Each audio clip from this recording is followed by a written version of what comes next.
Mm, thank you both, thank you all. It is making love visible, making love tangible and real, warm and holding. I told you about a year ago that I don't know what love is, and I'm holding to that. A couple of you tried to talk me out of it, but I at the time I made a joke, which I think was a good one, so I'm going to use it again. That I don't know what love is, but I'm pretty sure it's not what makes a Subaru. And here's the thing: I've been chewing on this for my whole life and expect to for the rest. But this last year, wondering about this question: what is love? That we're trying to stand on the side of. I don't think there's maybe any greater question. Love, and this is our great theological inheritance of universalism. Love is the best name I know for God. And it's tricky because it's a word, love, that our culture, most stridently in the form of the Hallmark Company, has tried to squish down into the smallness of a feeling. You know what I'm saying? Love, in this contemporary contortion of the word, it's about feeling lovey, about something kind of mushy and sweetness and romance, maybe friendship and family and pets too, but understood primarily as a feeling one has for another. And of course, love involves feelings, it does, but as we all know, and as you can imagine, I've had an all too good lesson in this past year. Those feelings that love involves, they aren't all sweet. They're not all warm and fluttery and mushy feelings. Love, it does bring us feelings of happiness, comfort, pleasure. Love can bring safety and contentment. And it also brings us worry and fear, brings stress and anxiety. Love can summon aching pains. That's the man I was speaking about earlier. Give him a call back later. Love summons longing. Love summons ache and pain and despair and sorrow. Love brings us grief. We can fester over love in resentment and bitterness. Love inspires passion. It inspires determination. It inspires anger. It inspires devotion. In fact, as I sift through the feelings that cycle through me, the feelings that cycle through and remind me of my aliveness, connect me to that spirit of life flowing in all things, I find that there is not an emotion I can identify that does not at least sometimes arise from my relationship to love. No feeling that can't be connected, at least in some of its expressions, to love.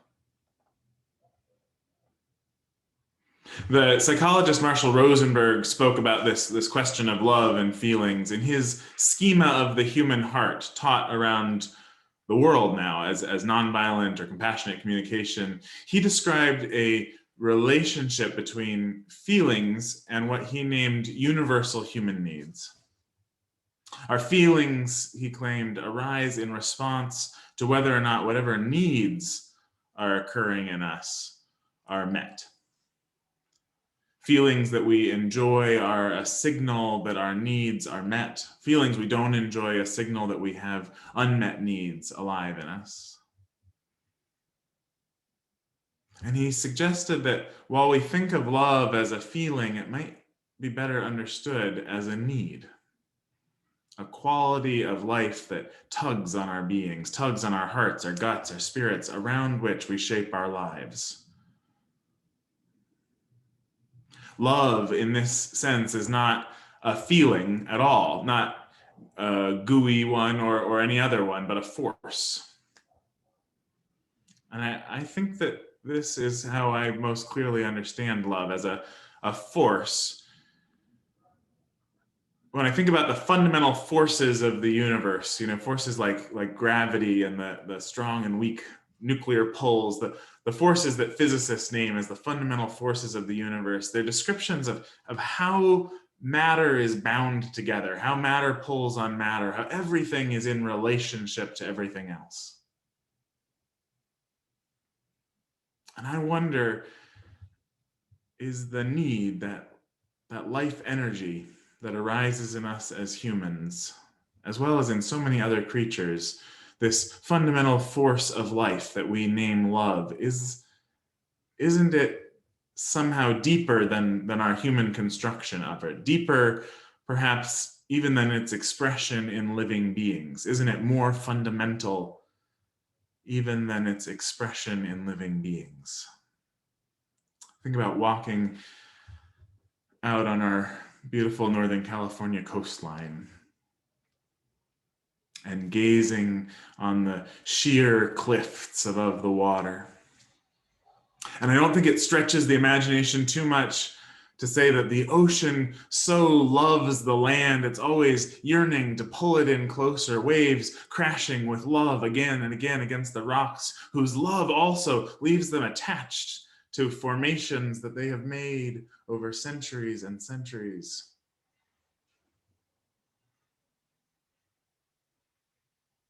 Aren't these forces in our human lives, in the lives of mammals, of other creatures, this force we name as love,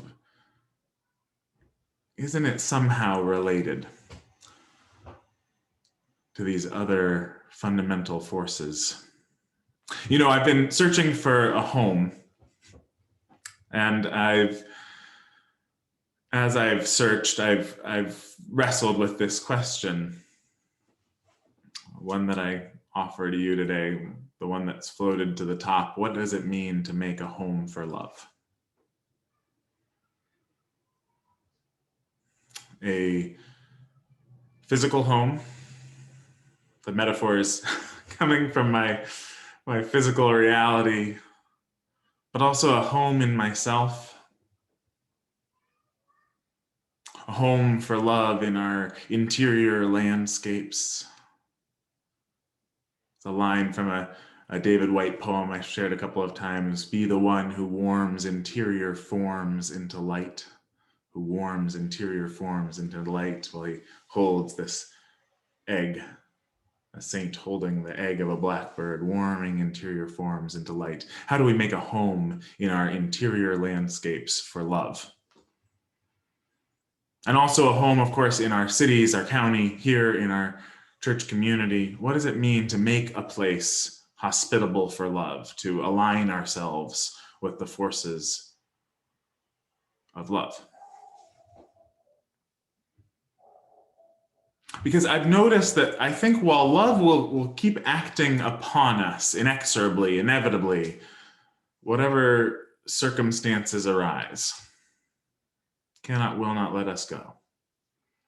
We do have tremendous capacity to move with and enact that love, and also to resist, repel, stymie that love. We can be love's hands and feet, or we can be a wall and do our best to block its path. I think it's this capacity for thwarting the force of love that some traditions name sin or evil. We've been talking about that in our lunchtime theology conversations. About 20 of us getting together on Wednesday at noon each week on this Zoom link, right now discussing stories of good and evil. Universalism, this wing of our heritage that says God is love, it arose in part to reject the Calvinist understanding of good and evil. The Calvinist understanding that some people, the reprobate, were just left out of God's grace, and because of their sinful nature, they'd be condemned to eternal suffering in hell.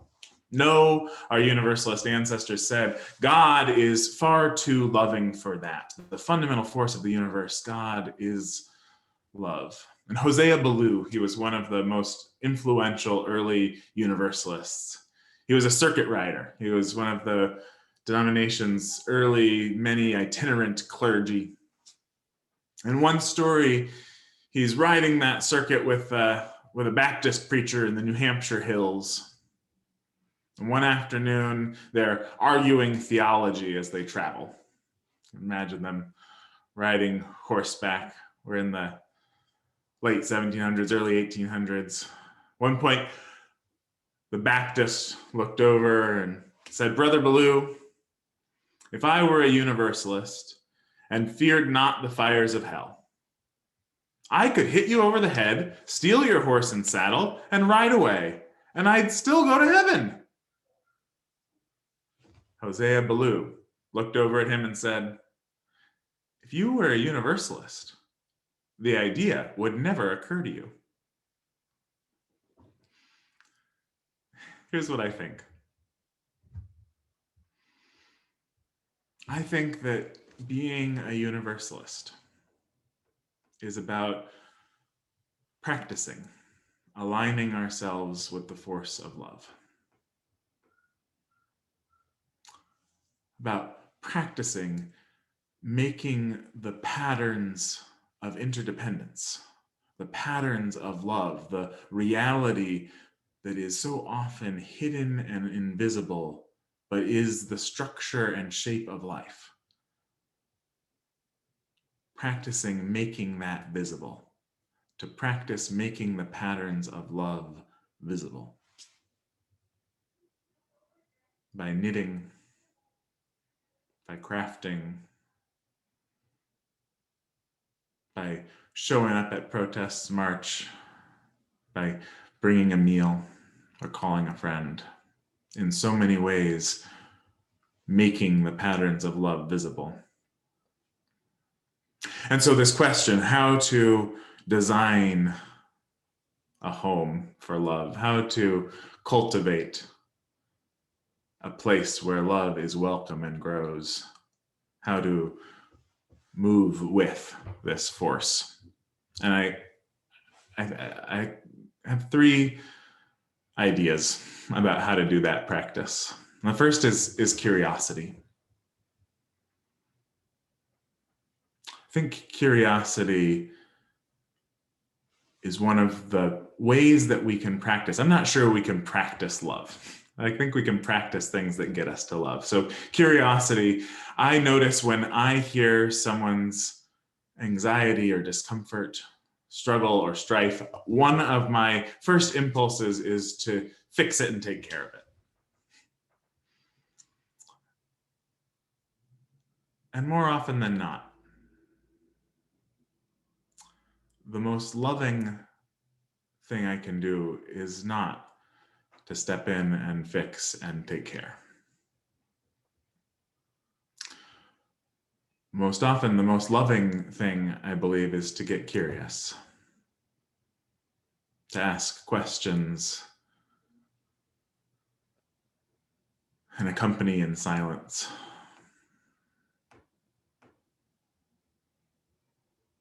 Love is the destination that our curiosity leads us to, practiced with that heart wide open.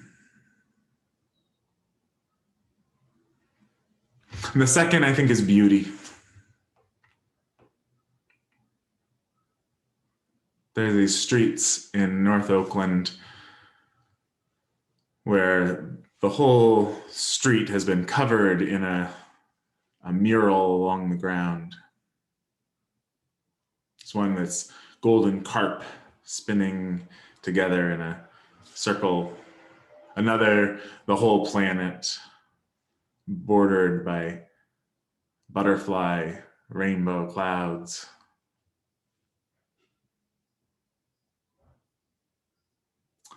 There's a quality I notice when I walk onto a street like that, not unlike when murals or a beautiful garden are present. a home even well cared for.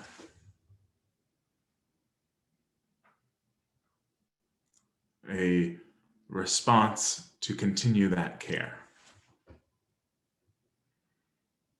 Love, I believe, is the natural response to beauty. Beauty tended to, cared for, cultivated by us, we respond to that beauty and to the beauty of the world by wanting to care and love for it further.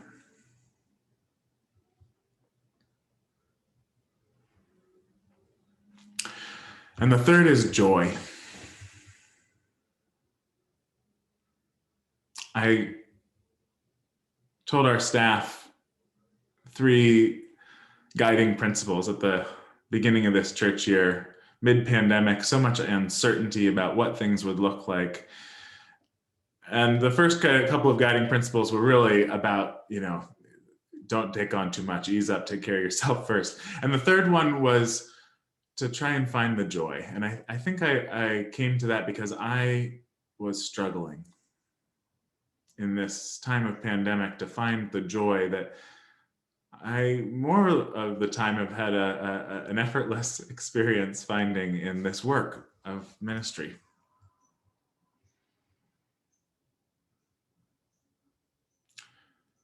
Seeking joy, noticing joy is one of the nutrients that love feeds on. Whether it's by planting a garden or, as so many I know have in the pandemic, brought a puppy home or another animal to love. I noticed it in a moment of decision-making about parenting when Henry, as he would, asked, maybe demanded, a dessert after dinner one night. And I was at my limit. I didn't have anything prepared. And I offered him a banana, maybe some graham crackers. And my brother, overhearing, was inspired to imagine that if you just added a little bit of chocolate syrup to that picture and you had the banana with some chocolate syrup and crushed the graham crackers on top, and Henry's eyes went wide with joy. Love was made visible, tangible. When we follow the path of curiosity, of beauty and joy, when we nurture, cultivate these qualities, I think we find ourselves on the side of love. We find ourselves in a home for love. One of the first places I found it when I started working with y'all was this poster all around town. It said, "Love lives in Marin." It was a project sponsored by the Marin Interfaith Council, inspired by a response to the tragedy in Charlottesville and the hate that was sweeping our nation that still has such a toehold in our public sphere. Love lives in Marin. But these posters, beautiful and also inspiring of my curiosity, brought me into conversation with those who have been committed for their own joy, like Christine and Annis spoke of, to making sure love has a home here in Marin. It's the same story as this Side with Love campaign, those yellow shirts. Maybe not beautiful, but certainly aesthetically arresting, inviting, of curiosity. Someone always asks, why do you all have those yellow shirts on? Standing on the Side of Love was the first name of that campaign, and it was from a moment, you might have heard this story, when our Unitarian Universalist Association president at the time, Bill Sinkford, received a phone call after word had come that President George W. Bush had called for a constitutional amendment banning same-sex marriage. The reporter called our president of our association and said, well, how are you all thinking about this? Where do you stand? And Bill Sinkford said, well, we are standing on the side of love. We are standing on the side of love.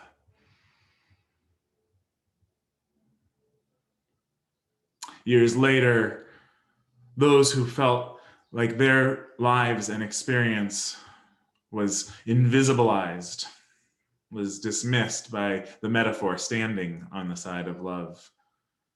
Those who rolled, scooted by other means, moved on the side of love. They asked the composer of the song to change the words. And while we won't get the metaphors right every time, when we talk about our fundamental mission, our fundamental campaign to side with love, we better make sure no one's feeling left out. So that song has become Answering the Call of Love, and I invite you to sing it with me now as we continue to make a home in ourselves and with one another for love.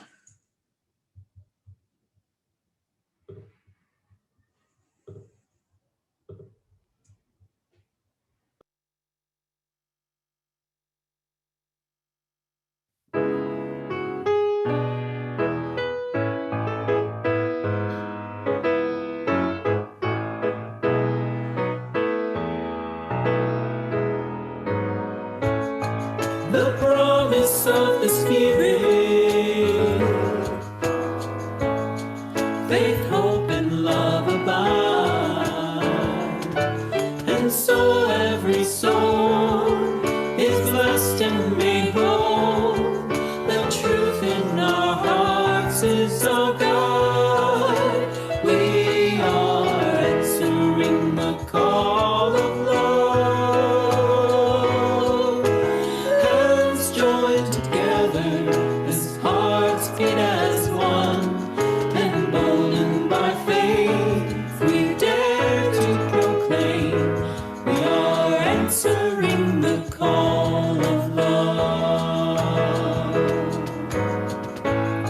Sometimes we build a barrier to keep love tightly bound, corrupted by fear, unwilling to hear, denying the beauty we found. We are answering the call of love. Together as hearts beat as one, emboldened by faith, we dare to proclaim we are answering the call of love. A bright new day is dawning, when love will not divide.